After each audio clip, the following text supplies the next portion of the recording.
oh my God, she's gonna puke. She's gonna puke. She's gonna puke. She's gonna puke. It's the Going Off podcast with RSE and Muse. You showed me that clip and I was just so confused as to what the context, just no context over here. I'm like, what's happening? So this man, Darren Drozdoff, he played football and his gimmick was that he could make himself puke on this command. Football player was Yes. wait, but guys, I'm not done playing football yet. I'm not done with my tricks yet after winning this game. Watch me puke. Check it out. Look what I can do, essentially. Was that part of his touchdown dance? Maybe. I don't watch enough football to know. Oh my goodness. So he was trying out for WWE, and you see in the clip, Vince is there. With a very 90s haircut. Oh, yeah. You got Jim Ross in the back. He's the head of talent relations. He basically hires and fires people. He makes those decisions. So Droz is in the room, and he's presenting himself as, I'm going to be this character named Puke, because I can make myself do it. And Vince is like, oh yeah, you think you could do that for me? You think if I get you a garbage can, you think you could do that for me? And he's like, yeah, I can do that. And he's like, all right, pal. Puts the garbage pan down, and Vince starts acting like he's on commentary for the match, and he gears himself up. He's gonna puke. And yeah, he doesn't, actually. He just musters up like a little bit of spittle, and then Vince goes like...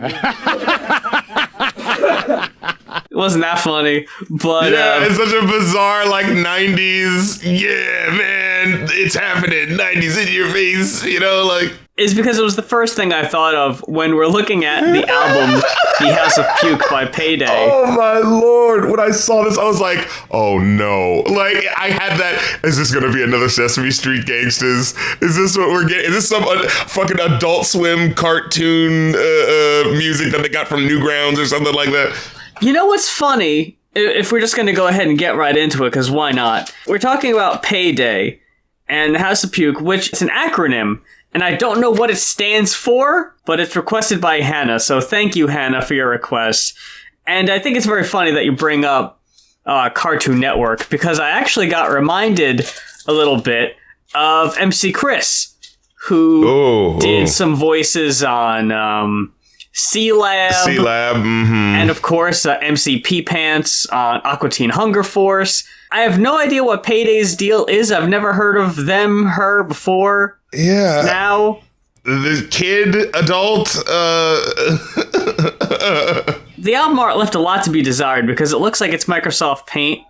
It's so gross looking, and I'm just like, I don't like just looking at the album cover. It was a daunting feeling just hitting play on this music and being surprised and underwhelmed at what I got. Yeah, I would agree. Because, I didn't hate this. I thought it was okay. When you don't have any expectations, I guess anything is better than that, so... I thought it was just going to start with straight up a montage of hearing people puke like, bleh, bleh, bleh, House of Puke, turn House of Puke, bleh, House of Puke. I thought it was going to be like some weird ass gimmick album where it's like, oh my lord, what the fuck are we listening to? What weird ass Nickelodeon raps, Where someone has a different sound effect assigned to every key on their keyboard so they can just play a riff, but yeah, it's like samples. Yeah. Bleh, bleh, bleh, bleh, bleh, bleh, bleh. We've all heard those. But yeah, it wasn't that. It's just kind of like... how would you describe this, man? It's you know how I describe it? It would be like, okay, so take the 90s version of a kid rapper with Aaron Carter, that sort of mix of he's mostly singing, but then he just kind of gets the gumption to fucking rap halfway through. And yeah, but this update that sound for the 2020s. So now it sounds like emo rap kid shit. That's what I kind of feel like when I listen to this. It's just it's going for something, but it's just so it so still has that Justin Bieber stink of dude, you're a fucking kid. I don't believe half the shit you're saying for a second. You know who it reminded me of? Your girl Krayshawn. I was just about to say, it reminded me of the early 2010s white girl internet phenomenon of like, yeah, we're saying like outlandish shit, but we got white girl voices, so it's kind of ironic, you know, like. I thought this started out actually pretty strong, in my opinion. I really liked Alphabet Soup. I could take it or leave it. And I really liked Disneyland. But then it kind of started to falter, like, almost immediately. The attitude tends to be what makes or breaks it. Like, if there's a lot of personality and uniqueness to it, that can kind of carry the track. But ones where it's maybe not as interesting of a story, or it's just kind of generic, that it really feels extra generic. The rapping is just like you said. It's Krayshawn, white girl, rapping. Luckily, not with the embarrassing amount of, like, an affectation that you would hear from, like, an Iggy Azalea, per se, or, like, an Aquafina. But it was still kind of cringy at times. Oh, yeah. But I think that really comes to a head on what I would consider to be the worst song on the album. Man. Are we gonna come to the mutual conclusion of what I think it is? Dolphin? Oh yeah. And that's a shame, because I really liked the verses on Dolphin. It's one of those songs where it's like, this was clearly going to be their bitch, I'm a cow, right? Oh. But it just dips a little too far into ridiculous. Like, this is what at first when I was listening, I was like, oh, is this like a Doja Cat sort of ripoff sort of thing? And then when she did this, I was like, oh, okay, so we're especially going for that, like, meme rap, you know, lull to random, you know? Yeah, the chorus is Lord. I'm a dolphin on the beat. Auto-tuned. Bitch, I'm swimming in the sea. Fucking like, X-Tina from goddamn BoJack Horseman. That fucking flow is basically going on in the song, ladies and gentlemen. So, yeah, that sucks. And what was up with the ending where it's like... I hated that too! It felt like it should have been like I'm going stupid, just randomly freestyling at the end, but it just so goes nowhere that it's like, all right, and then at the last second you just kind of fizzled out there too, you know? Like I'm a dolphin like Dan Marino. Got a lot of cheese like Pecorino. I'm a killer, yeah, he know, she know. Yeah. But do you know? Do we know? I don't know. It's like, all right. Come on, man. No. Oh my god. And then what was Guts? Where it was like, the hook was like... Okay, I'm sorry. I just read something that you need to hear. What? Dolphin was co-produced by Andy M. of Death Grips.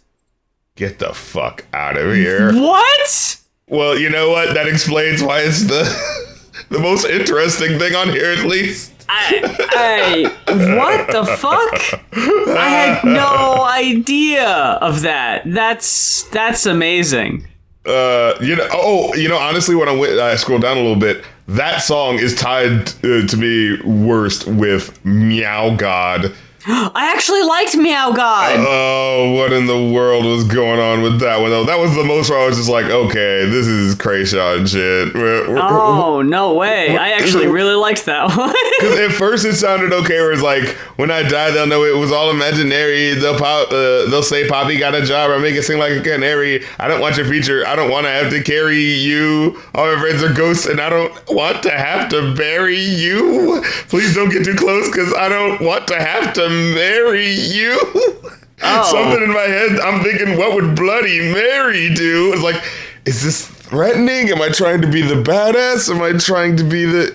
Like, I just don't know where the fuck this person's going right now. It's just, like, so much of the lyrics on this album is just like, what? I know you're swinging for the fences, but it seems like you're not aiming anywhere, you know? Like... I think this was a really good example of the flow and the feeling of it kind of made me ignore some of the whacker lines. Oh, sure, with the meowing and what's happening in the production. Yeah, it's kind of interesting, at least. I did like, you say you got drip, boy, that hyperhidrosis. That's a pretty dope line. Yeah, I was like, it's like one good, and it feels like that thing where it's just like, you had one good line in here, and then you just like built everything up to that, and like that line is like the mountain, and now we're just going down the mountain, and it's taking a lot longer to get down this mountain than it took to get up it, you know, like. The songs I would say come the closest to that, and are definitely in the bottom half, would be Moving.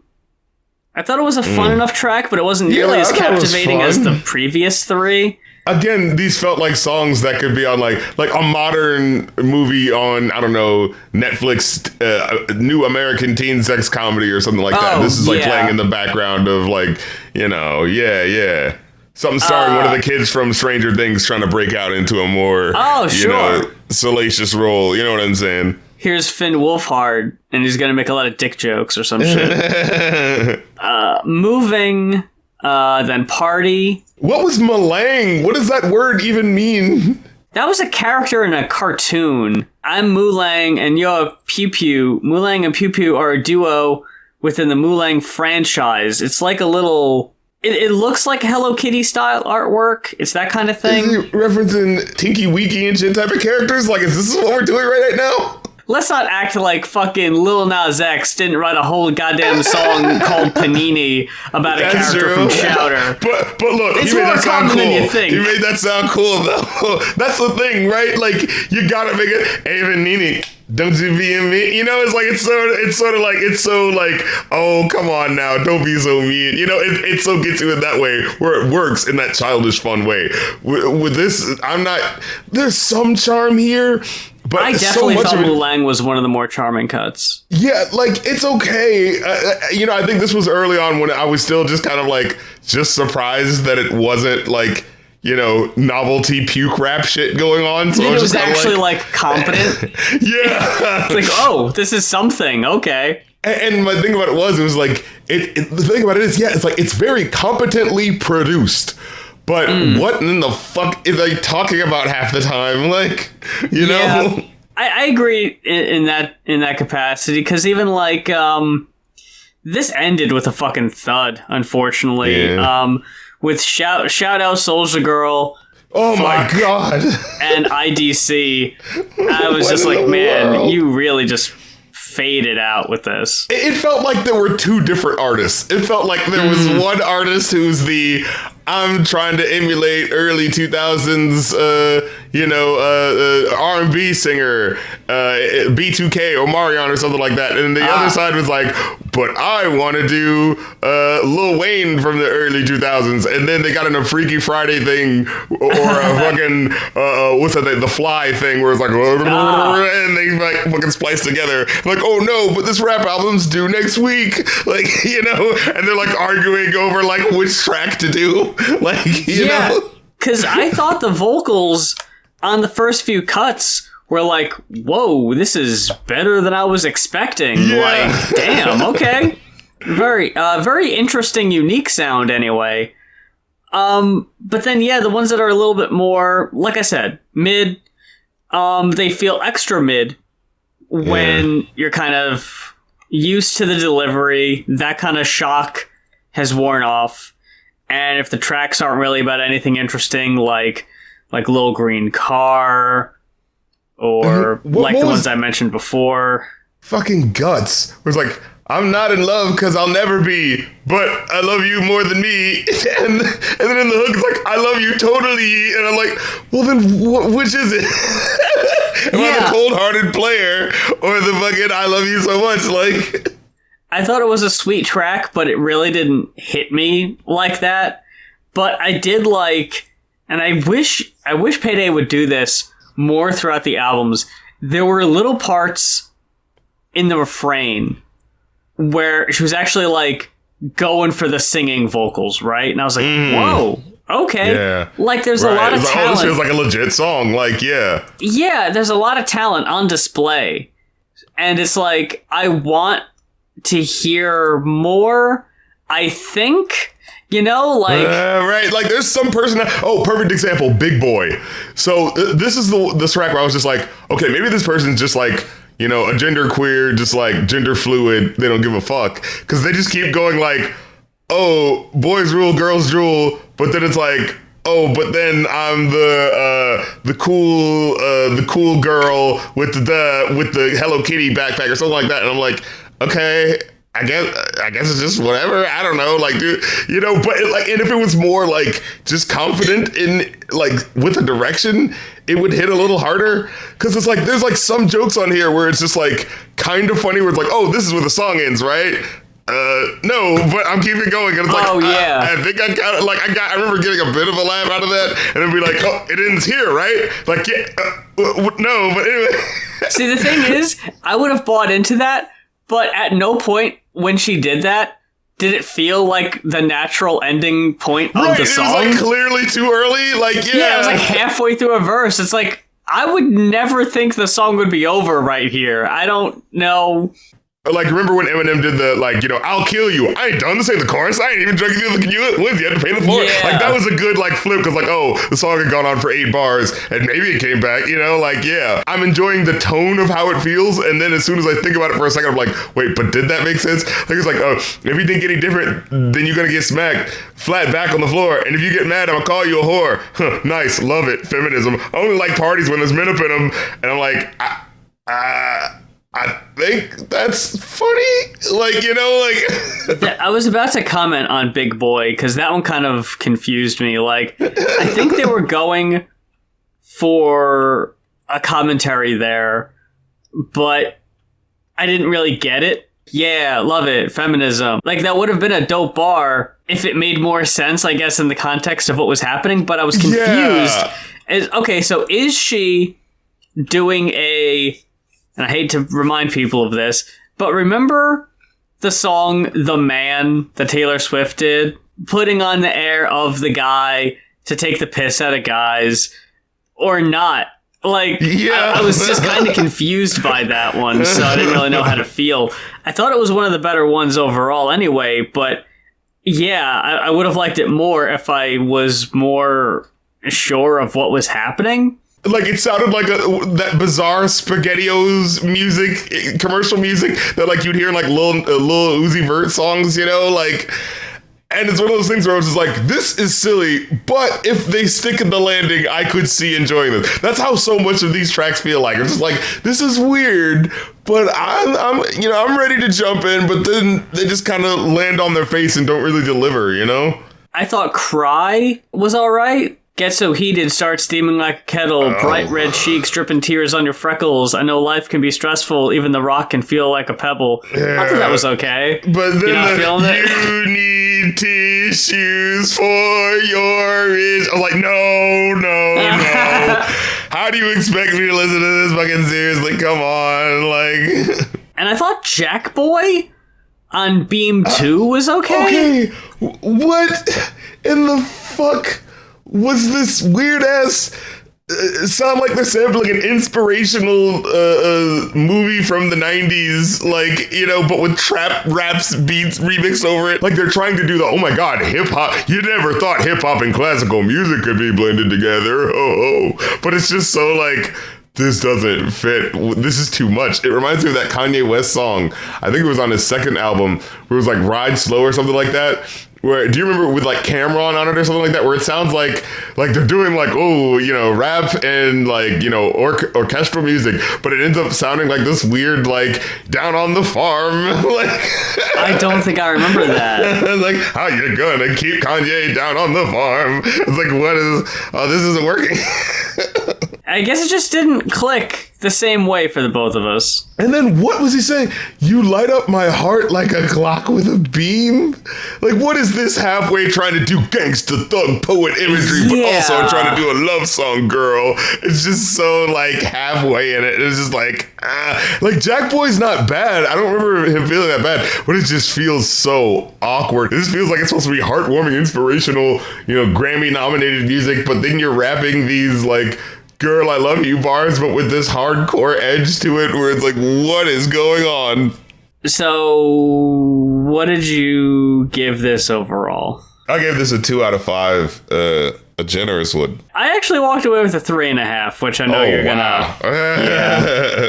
But from there, we're gonna switch gears to a new release. Have you heard about this? Beyonce's new album. Have you seen this, folks? Have you heard about this? Have you seen this? Have you heard about this new Beyonce girl? I don't know what this new up-and-comer, this new upstart, this fresh-faced youngster, Beyonce. It's Renaissance, or Renaissance Chapter 1, or something, because it's apparently the first in a trilogy. Or maybe she's doing like Renaissance and the next one's going to be like classical and the next one's going to be Baroque, you know, like it's going to be, ooh. You know, there's going to be a romantic, you know what I mean? Like, I'd be interested to see what a Baroque Beyonce album I would love to like. get a Baroque Beyonce album.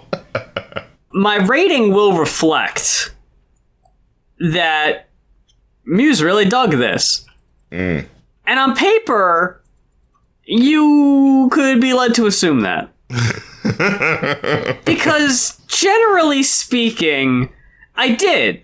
And more songs than not, I did. Maybe. Hold on. let me look through here. Okay. Here's the thing overall, man. I'm gonna come clean. I thought this was pretty boring. Oh yeah, didn't you text me? You're like, yeah, I fell asleep like 2 times listening to this album. I was like, oh, did they mean just like, oh, it was like, you know, they listened to it when it came out, or it was like, or did they mean like, oh no, I had to have like different sleeping sessions to get through? I was sitting there listening, and I legitimately I found myself dozing off a couple times. Damn. Musically, I think this album is wall-to-wall bangers for the most part. Competent, right? Certainly. Beyonce, though, she on here was pretty boring, in my opinion. Okay, I feel like this is what I'll say. Do you remember that the Carter's album where it was like, you know, yes. Timbaland's my first rap album for Beyonce, you know? It's certainly well produced and she is okay, but it feels like she's like rapping a lot where it's like, hey, you know, there's a person here who does the rapping that can just kind of handle that, right? Like, yeah, like, why don't you just let him do that? You know, like... I've heard Beyonce rap to an extent that I thought was like, yeah, okay, yeah, she's carrying this. Yeah. But there were some songs on here. Which one? Church Girl, specifically, where I was like, I do not think she is convincing in this role. Yeah. It's like trying to balance this church girl who's ratchet, like... I like what they're doing here with the throwback... Sure, like, trying to blend the genres. Yeah, the Big Freedia feature. You got a lot of these beats kind of sounding, you know, almost big Chromatica vibes, where we're back to the 90s, you know, house, fucking... on. She has that affectation at a couple of points. It's that specific, like, 90s Madonna talking to you very precisely, you know, like, yeah. And, I appreciate that they went for that vibe. I don't think this is her shade. If that makes sense. I think it doesn't hit it. Like, I know it's doing pastiche, but it doesn't commit to it in the same way that I feel like Anderson .Paak and, you know, they did. Yeah. They committed, because it's like there's parts where it feels like, yeah, this feels like pastiche, but it doesn't feel like fully committed to it. It feels like we're doing, oh, and here's a smattering of this color, and then here's a smattering of that color for that one. And it doesn't feel like it's like, no, let's actually do a Bruno Mars and give them a full fucking number if we're going to go out with it, you know? I was just thinking about the big single. Like, as much as I think it's fine, like, I kept feeling to myself, oh, but it doesn't necessarily pass the sample test of like, but would I rather, as soon as I hear this, oh, it's just teasing me with that melody, I just want to go hear the original song, you know? Yeah. And it's not as bad as the Jack Harlow Fergalicious where I'm just like, I can't even finish the song before I need to go to the other one. Like, I can get through this, but like the whole time I keep thinking, like, but you specifically didn't use the main melody, and I could tell that you avoided it because you knew it would be too cheap, but you still wanted to use like the build up to it, and you kind of did do something with it. You had a little of the Italo house, like, you know, big chords, you know what I mean? But again, it's the Italo horse, but it doesn't feel like it fully commits to it. It feels like, oh, here's that little color for a couple of seconds. You know what I mean? It doesn't really feel like here is a 90s track in the same way that, what's the name of that song? When I am with you, there's no place I'd rather be. Oh, yeah. Dun, dun, dun, no, no, no. And you hear the really big, dun, dun, dun, dun, the really big strings. It had the whole vibe, yeah. It felt like it was plucked out from that time period. Right. This felt like Beyonce recorded vocals before they agreed upon this throwback thing. And I feel like they could have just been put on anything. Not until, in my opinion, the ending did it really click for me. Because I think America Has a Problem, Pure Honey, and Summer Renaissance, I think those are potentially three of, if not the best songs on the album. I'll actually say the last two are the best songs on the album. In my opinion, I think Plastic Off the Sofa is a strong cut. I thought the album ended really strong and started out possibly with the two weakest cuts on the whole album. Now, okay, so my thing about it is the first track, I at least give it points for being ambitious, because like with the way it's like doing the sampling, and like I can see it easily getting annoying, and I don't say like listen to it too many times, but I like that it's doing the thing where it's like changing up the time and like playing with the sample in this sort of, it's that Pharrell sort of production where it's like, wait a minute, like, but it feels like it's like, yeah, but it feels like that Pharrell is sort of like evolving the sound instead of just doing, you know, the fucking a million, you know, just trying to see like, wait, can I actually like, you know, if there's like a whole poem of someone rapping or something like that, can I like take different parts and sort of like start to evolve them? It was a little too notice me, I'm being experimental, you know what I mean? But at the same time, I was just like, but it's the first track. I was like, hey, she's being ambitious. Like, this is an album we weren't expecting. It gets dropped, and this is the first thing you hear. Like, you're already like, where the fuck are we going? And I do like that throughout the album, it kind of like does things where it's like, oh, it's the end of the song, but we're kind of speeding up a little bit because we're amping up to the next song's BPM. You know, like, I did really enjoy that, you know? Like, I thought that was a really cool thing to do. Are we talking about the Motherfuckers Ain't Stopping Me sample in I'm That Girl? Yeah, that got old for me. I thought it was okay, but they really did just drill it into the ground. Yeah, for sure. I think later on when they use Big Frida, I think just because she has just a great vocal styling, it works a lot better. I was just thinking like, she sounds like Busta Rhymes if, you know, he was still interesting. I was like, no, wait, she sounds like KRS-One if he ever wanted to have fun. Like, you know, like it's so commanding and like, you know, it gets your attention. And like, it really is starting to piss me off that like we keep playing this game of like Big Frida can be sampled, but she can't just have a writing credit and be on the song. And like they did that with like Public Enemy. I remember when we were going through the on my Twitch live streams, promo for that real quick. But yeah, when we were going through like the late 80s, early 90s, there was this thing where like a lot of the pop songs and the New Jack Swing songs, they would be sampling Public Enemy. And I was like kind of taken aback by that. I was like, oh, that's interesting. Like this person, like they were huge and they were like selling like, you know, on their own terms, but they weren't, you wouldn't necessarily call them pop stars. But what's fascinating is that when you go back like to that era, in order for the pop stars to feel cool, I think a lot of them were like sampling the cool motherfucker. But like, you know, with that, it felt like it's like a bit of a respect thing, like, because you know that they're huge on their own. And so like, oh, hey, you know, this pop star is down because they're sampling the underground like kings right now. But at the same time with Big Freedom, like, but she's not really selling like platinum records like that. It just kind of feels like they're just using her voice, especially with like a Drake. I think that happened twice, didn't it?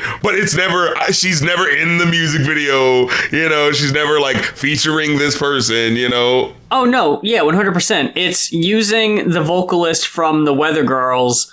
Right. And having the model in the music video, or having Missy Elliott in the Raven Simone song, but having someone lip sync over it. I like having Big Frida showing up in popular tracks, and I think we need more artists like her to add diversity to the sound and just having different people than we're used to.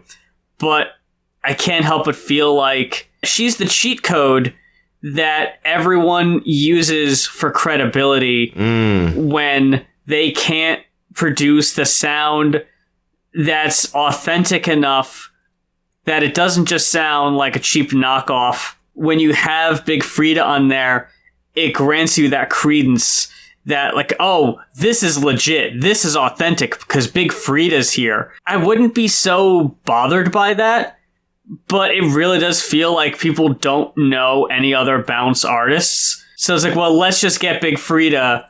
That's worked for other people. It's like, you could get any of these different artists. Unfortunately, I can't name any because the only person that keeps getting shoved down my throat is Big Frida. Name.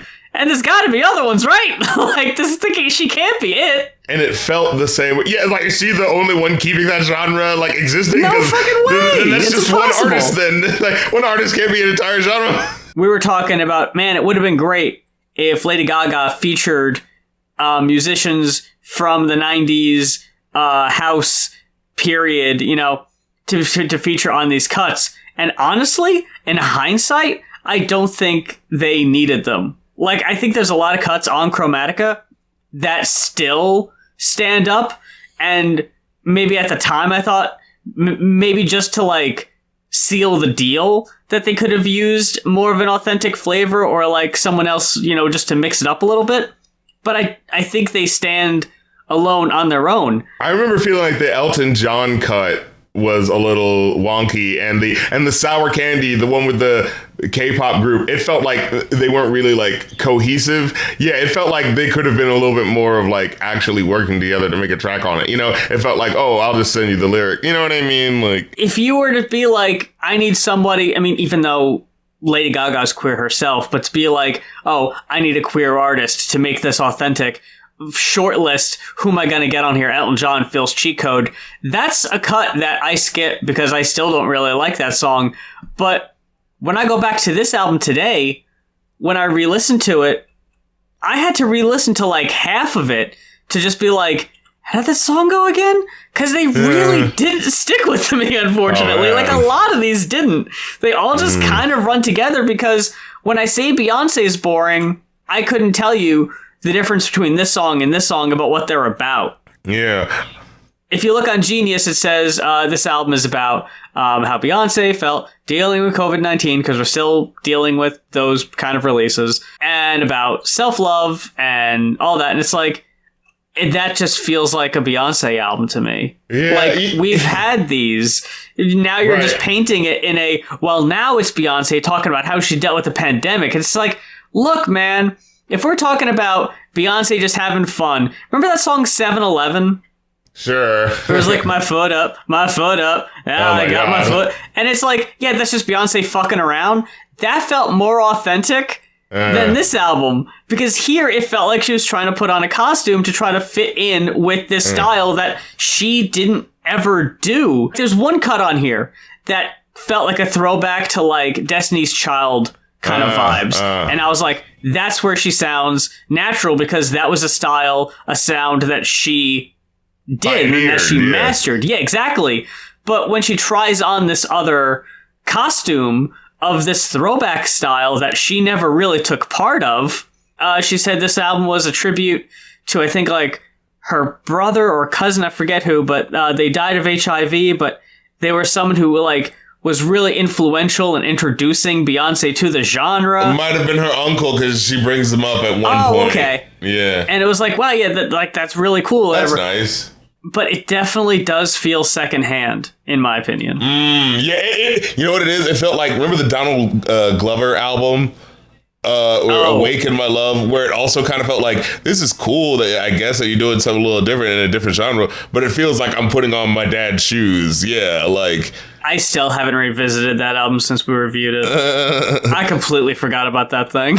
Like, that just came and went. Because it had that hit song, My Peanut Butter Chocolate Cake with Kool-Aid. Because that song was dope, but it was so clearly like, dude, like, oh yeah, this is clearly ripping, like, I Want to Be With You. But that's fine if you make it sound good, you know, that's okay. I won't tell the copyright police, you know. Yeah, not everyone can pick up on it right away. Yeah, but like, as soon as you listen to the album, it becomes that, oh, that's all you had was just getting in your dad's shoes. And like, I really like the Parliament records. So yeah, this like, I really like my uncle's, house records and that sort of stuff. But yeah, I don't feel like the lifeblood. But here's my thing. It still feels like an art pop album in the sense that there's interesting like through lines of like topics and like musical things. And so it becomes this thing where it's like, I don't want to say it tricks you into thinking that it's more ambitious, but like it does do a thing that like the typical pop album doesn't do, where it's like, oh, what? We're slightly speeding up. Oh, to bring you into the next track. That's an interesting thing. And or how she'll like bring up aliens in one track, and then in the next track she's talking about spaceships flying, and you're like, wait, what? Is there just like thematic things that are just like continuing? So it's like, it's not the most like, intense thing, but it's just kind of interesting to hear these like motifs kind of come back to you in a way, like, so I think that's kind of cool in a way, but yeah, it doesn't fully come together. And oh, that was the track Energy. We were talking about, people sampling Big Freedia to get clout. And it kind of felt like there was a thing with the Afrobeat thing too, where it's like, ooh, don't you hear these people with, accents? So, yeah, energy. You know what I'm saying? That, yeah. Yeah. And so it kind of felt like is this a real collaboration, or is this hey, I hear this is the big thing right now, throw me a track. You know what I'm saying? I forgot where I was going with the Break My Soul. When I heard it on the radio, I wasn't impressed by it. I wasn't really bowled over. But when I heard it on the album, in the context of the album, it hit me a lot stronger. Because I think they must have edited this so it didn't sound like... I know they had to, mainly because it transitions from Energy flawlessly. But Energy is like a barely even 2-minute track, which just felt like a continuation of Cuff It. So you've got Cuff It that transitions right into Energy, which transitions right into Break My Soul. And I think that's a great little chunk of the album because they all like flow together really well. Yeah. They all got really nice energy. And the build up from Cuff It to Energy to Break My Soul was like, we finally got to like the encore, the concert. Like, here's the big hit. And it really felt like, at that point, I was like, oh yeah, absolutely. This is the lead single. What else could it be? But because it had that much buildup. Yeah. You know what I was thinking is like, it would be cool if this was like the next evolution of pop, like people making 3-part songs, and then the big hit is like, oh, the third part of the suite. You know what I'm saying? Like, yeah, absolutely. I also really like this line in Energy I wanted to quote. I just entered the country with derringers. Because them Karens just turned into terrorists. Yo! Oh, shit! That was a really good line. And unfortunately, I don't really have much in the way of lyrics quoted on this thing, because I wasn't too blown away by them. I mean, like, Beyonce is supposed to be about the vocal delivery, and it's supposed to be about that. And you definitely get those flourishes of her doing the, putting a little bit more flair on the vocals, you know what I mean? Like, and you always enjoy it whenever it happens. But yeah, again, it feels like still within that realm on a certain level that is still kind of like kept to certain spaces and not really like incorporated into, in the same way that like in the 90s hearing like a Mariah Carey track or something like that, where it's like, it feels like the whole time the song is having her vocalisms in mind. You know what I'm saying? And having how she does things, as opposed to this where it feels like her vocal flares are kind of like kept to certain spaces at certain times because there's a whole bunch of moving parts on this album happening. You know what I mean? I hate to say this, but I couldn't help but feel that sometimes when I was enjoying the beats really well, that Beyonce was just kind of getting in the way and distracting me. Singing, yeah. Yeah, I was like, I just really want to hear this beat right now. I don't really care what you're saying, unfortunately. I also had quoted, I forgot about this, the outro to Alien Superstar I thought was really slick. We just reaching out the solar system. We flying over bullshit. We flying over supernatural love up in the air. I just talk my shit, Casanova. Superstar, supernova. Power, pull him in closer. If that's your man, then why are you over here? I was like, oh shit. Again, the little bit of personality that comes through And I think it was Alien Superstar where it was like, stilettos kicking diamond vintage crystals off the bar. Like, that was yes! the category, bad bitch on the bar. Like, you know, that was kind of That's when you're embracing the 90s shit. That's when you're actually doing the fucking vocal delivery that sounds like that. And it's like, this feels like that, man. Like, the other ones just feel like whatever. But what I didn't like about this track is that the slowed down unique, like that kept coming up and just felt a little, just that one edge over the line of like, okay, stop doing this. Like, especially when it ended the track with it was just like, okay, that's just silly. Stop. Like, how did you feel about 6 minutes of Virgo's groove? Definitely did not need to be 6 minutes. It felt like one of those, this is 6 minutes for some sort of like, oh, it's 6 minutes and 9 seconds to emulate the 6 and the 9 of the whatever symbol, or you know what I mean? Like, it felt like that sort of thing. Yeah, like, I liked the sound of it, but I did not think it needed to go on that long. Yeah, like, it sounds nice, but I remember having that moment of like, why is this still happening though? So I like the transition from Energy into Break My Soul. I like the, like, you're being free to being sampled at the end and the way that transitions into what's happening next. Yeah. Then you get the trap gospel and Church Girl. I'm like, I think I see what you're trying to do, but when you throw in like, oh, work it, Church Girl, work it, and then you can be my daddy if you want to, and I'm like, is this gelling? I don't think this fits. Like, you know? Yeah, what's going on? I see them gray sweats. Ooh, I see a blank check. Ooh, like, wait, what's happening? Like, wait, slow down. Is she seeing the dick print? But is she treating him like he's just money? Like, what's going on? Wait, but I thought, because she literally said, must be the cash because it ain't your face. And I'm like, oh, is this where these lyrics happen? What's going on? Spend that cash on the collection plate a little harder. Like, what? Twerk over the holy water. Like, what's happening? Because it's so insane. Because after that is plastic off the sofa. I was like, wow, this is automatic. Like, that track was just like, oh man, Beyonce is not sexy at all. And then this absolute next track comes in and I was like, oh wait, never mind. No, she's very sexy. Yeah, the fucking vibe on Plastic Off the Sofa is so dope. I love that. It's a fantastic cut. Oh my god, that one line where she goes like, I know growing up you've had it a little rough, but that's okay. I like it rough. I was like, oh, Miss Knowles, I do believe I caught the vapors.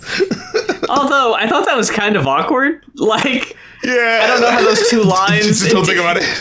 It felt like a very cheesy pickup line, but I was like, okay, sure. you know, I'll allow it. But Beyonce doing a pickup line, it's like, you know, hey, you know. It's gonna work, yeah. It's the Tyler, the Creator level of like, oh, you look malnourished, you know, like, it's finger guns, you know, being cheesy, you know?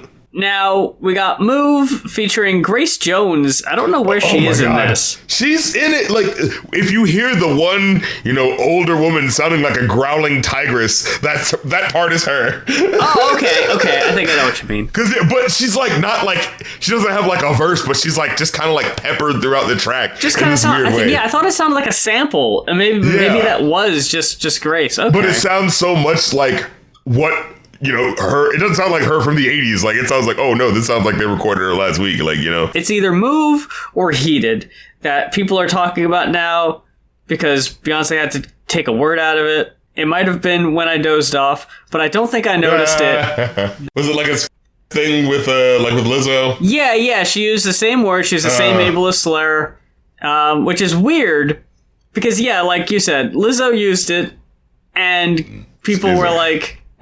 let's not use that. And she's like, oh, okay. And she was pretty cool. Yeah. She was just like, oh, you know, I understand. I'll take it out. Yeah. So it's very weird to just this quickly again be running into the same thing. It's like, I'm pretty sure they heard about that. Like, was it too late? I mean... Or was it like... And honestly, it might be a thing of like, you know, you're working on a whole bunch of shit in the music, you just don't think about it. You know, I think it might be one of those things. There's so much happening in the mix of like an hour-long album from song to song. You know, that's honestly what I think about, because it's like, this is like a Disney movie, Disney and Pixar at this point of like, how the hell does this happen back to back? Yeah.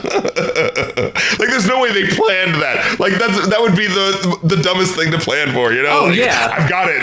Ooh, that worked. I'm going to start that controversy too by saying the word and then taking it out. Like, you know, like, that would be the weirdest thing to discover. Like, oh my God, Beyonce's PR people using outrage culture, you know, to get clicks. After all this time. But then, yeah, unfortunately, Thick and All Up in Your Mind. It's okay. Yeah. We're both just kind of meh. I really like the beat on both of them, but the verses and chorus were just kind of there. I like Thick. I like how she uses that sort of like bordering on raspy voice at the beginning. That like you like that, like I was just like, ooh. You know what I mean? And I like the whining synths that kind of come in, like the third part of the track. Like I thought that was so cool sounding. But again, it's that thing where it's just like, oh my God, yeah, we're going 90s West Coast, okay, for a couple of seconds. You know, like yeah, it's just like, why don't you want this to be the whole song? Why does it have to just be a flourish? Why can't you feel like you just commit to this for the whole song, you know? I like that she has fun on some of these tracks, like Heated. I like that she has like, you know, fun on it where it's like, first it sounds like there's someone rapping and you kind of can't tell who it is. And then I think it actually turns out to be Beyonce because she starts like rapping the thing at the end and it kind of seems like maybe they just mixed it and put it at the beginning as well. But I like, it was fun and just kind of silly and like having fun with it on the flow, you know, in that way where it's just like, it may not be like the most lyrical or whatever, but like it's enjoying itself. And like, you know, which is like the fingers don't tap, tap, tap on my MPC, making disco trap, like, you know, making disco trap. What? Just naming the genre. Like, you know, Uncle Johnny in my dress, that cheap spandex. She looked like I'm at. So like, I just liked that it was like just having fun and just being silly. And like I said with Thick, even though it's like I didn't think it was like a great track, like it has these moments of like, ooh, that's a cool color. That's a cool little moment of brilliance. And All Up in Your Mind. Yeah, okay, this song, it felt like something was missing. Like there was a drop or something that was missing with this, where it felt like it kind of kept building up in the thing that felt like it was the pre-chorus, but it kind of turned out that was just kind of the chorus. But it felt like this needed like a, you know, the drum is kind of building up and then it needs a boom, dance, like it needed that moment, but it kind of didn't really come, you know? Yeah. America has a problem. Here's my thing. I like the way this song sounds. I like that it just sounds like this early 90s Sonic the Hedgehog / New Jack Swing. But what in the hell is up with this title? Like, I was thinking like, oh, America has a problem. Oh, this is the hyper obvious message song. But it was like, oh, but maybe not, because halfway through the verse, he's like, you know that booty gonna do what it do? You can't hit it one time, multiple. I know you see these racks on me that come and get high. I'm like, oh, what? It just starts with the America's Got a Problem sample, and then it doesn't really go anywhere. Yeah. I was just waiting for this album to deliver on the sound that I was, like, hoping for. And after that, I think, like I said before, I think Pure Honey and Summer Renaissance are the best encapsulation, the best example of what I really wanted this album to be. I think about the Pure Honey song, again, it sounds like halfway of two tracks where the first half sounds like it sounds like a cover of Broadway or something like that, you know, dun dun has the real heavy pianos, kind of sounds like doing another Italo house thing, but then halfway it switches to like just the disco sort of thing, you know what I mean? And so it's just like, oh, okay, and then the ending with the person going honey, like it was just a little too silly. Yeah, like, I did not like that. Thank you for reminding me about that. Yeah, like maybe if that person had a verse, and so you can kind of get their personality, and maybe they're saying really funny, silly things, and so at the end, you know, when they come through, and like, you know, we're having a kiki, we're having a tea, honey, you know, like that sort of thing, maybe that would work, but it just felt too out of nowhere, where it was like, what's happening? Like, it was just too up in the mix, where it was like, why are you presenting this person as if we knew them the whole time, you know, like... But the Dinah Summer interpolation on Summer Renaissance. This actually hits it, though. Oh. This is you know what I'm talking about? This is I know you're sampling this thing, but because you're taking that build-up part and making it the main thing of the song, like, it feels like it's its own thing. If this transitioned into the I feel love, it would feel cheap. Mm-hmm. Whereas on the other one, it felt like that should have happened the whole time, because it felt like it was just like, yeah, you're clearly just like, dun, dun, dun, dun, dun, dun. Oh, this isn't the main melody. It's right before the main melody. melody, but it's still kind of similar. With this one, it's like, no, there's two distinct parts. And so like just playing and drumming up that part, like this should have been the fucking single for real. Like, yeah. Overall, I walked away with a 4. You know how I do it. I added the ranking and divided by the number of track. I got precisely 3.75, and I was like, I want to see if Muse will persuade me either way. No, and I think that is perfectly fine. Right? Like, I'm just like, I don't even know. Because, like, it's not that it's like a 3. It's not like average. It's definitely, talented. But I don't know if it's like, solid. You know what I mean? Because there's so much of, like, even the tracks I like, I can still feel myself going, oh, but it wasn't really like that the whole time, though. And it didn't really, I get that it's trying to experiment, but it's experimenting so much that it forgets to, like, have that solid base. You know what I mean? Yeah. Yeah, I don't feel compelled to persuade you in either direction. I don't know. It's hard to explain. Like, when I heard that there was going to be a new Beyonce album, I was not nearly as excited as I should have been, considering how much I enjoyed Lemonade and the Carters. Right. I should have been like, oh, fuck, new Beyonce? Hell yeah, let's go. And I guess it was because I heard Break My Soul, and I was like, oh. And, like, I like the vibe and I like the style of what they were going for, but it was like, if that's what it's going to be like, then I don't really care. It sucks because, like, Beyonce is, like, without a shadow of a doubt, like, one of the biggest acts in music now. Like, this is going to be the album we're talking about for, like, the rest of the fucking year. But I honestly, as I say that, I honestly don't even know if that's true. Like, theoretically, we would be. And I saw someone, like, one of those pop culture pages that, like, reports on everything, and they said, it's been a week since Beyonce's Renaissance changed our lives forever. It's like, what? Like, this underwhelming, like, half-hearted, no way, like, you don't even believe that. No way do you believe that. So, yeah, when I say, like, oh, you'll probably be talking about this, we probably won't be, honestly. Like, I don't know what kind of staying power, what kind of shelf life this album has. Yeah, that's what I feel weird about. I feel like we're going to be talking more about the Drake album because it's bad, because it's worse, but, like, it's at least, like, notably notably bad, as opposed to this was, like, it's competent, but it's like, there's not exactly the bangers that you want to keep playing forever. No. Because it doesn't really commit in that ear sugary way that kind of goes like, oh, here's the hook that you love. The music that it reminded me of, I can just go listen to that. Like, it really felt like it reminded me, like, oh, maybe I should go find a good, like, disco playlist on Spotify and listen to that instead, because I have some 90s house, because I honestly have, like, no motivation to revisit this album. Like, not even the songs I really liked, because at most they just reminded me of other songs I liked. Okay, see, that was my thing. As I was listening to the Break Myself, and that's what sucks. Like, a single really can't tell you what the album's about, because it's just like, yep, that's how I felt about the whole album. Whereas it's like, this song is definitely competent and okay, but it's just making me want to scratch that itch from listening to the original. And because what's interesting is that I went back and listened to it, and I was thinking like, oh, that wasn't even the song I was thinking of. There's another song by Crystal Waters, The Gypsy Woman, She's Homeless. That's the one that I was thinking that it had the melody of. And what's funny is that I found it on YouTube, and then, like, how sometimes they'll switch to the next thing, and it was like a playlist that started off with the Crystal Waters song, and I was like, oh, that was the song I was thinking of, and then it transitioned into the Show Me Love Robin S song, because it was like one of those, I was like, yeah, we all know these songs sound really similar, so, like, this YouTube video that's doing a dance house mix is just gonna start with, the obvious, like that 80s commercial where, oh, Tainted Love, it's like, look, we know these are the two ones you're thinking of, let's just play these. And so I was like, I had the moment of like, oh yeah, it was the dabba dabba dee, dabba dabba doo, dabba dabba dee, oh, this song is about something. It's really telling you about like, you know, the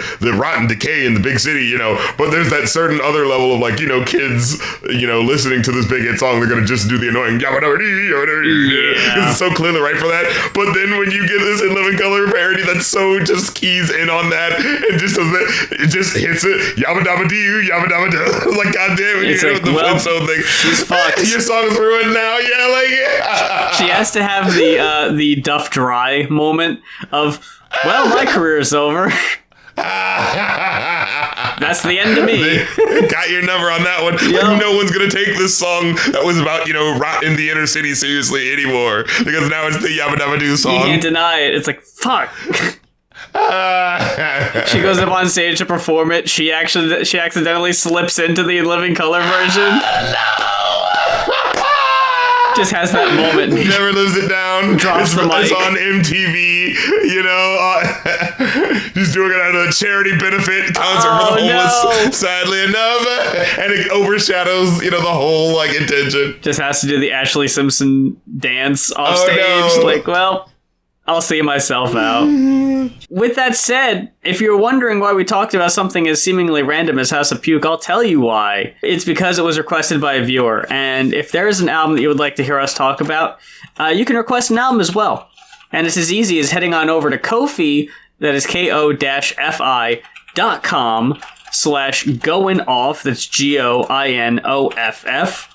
And for a one-time pledge, donation, what have you, you can request an album to be reviewed on a future episode of the show. In between episodes, if you want to keep up to date on what we're up to, what we're talking about, what we might be working on, make sure you're following us on our Twitter pages. We both got the link trees in the description, so you can make sure you are always on top of what we're up to and you don't miss a new episode when it comes out. And as you alluded to before, you've been keeping up on the streams. Oh, yeah, streaming on Mondays and Tuesdays. I'm trying to get into that schedule now. I'm trying to see if I can, you know, balance all my shit. But they say keep a consistent schedule, so I'm going to try to do that. Think about, you know, live streaming is that you're doing it in real fucking time, you know, and so it's just like, oh, shit, wait, I need a couple of minutes because I got to do my hair or something, you know? Oh, yeah. We'll be back the week after next. So until then, for Going Off, I'm Muse. And I'm the Rap Critic, and this song reminds me of something, but I don't know what it is right now, because it reminds me of some girl you gotta show me.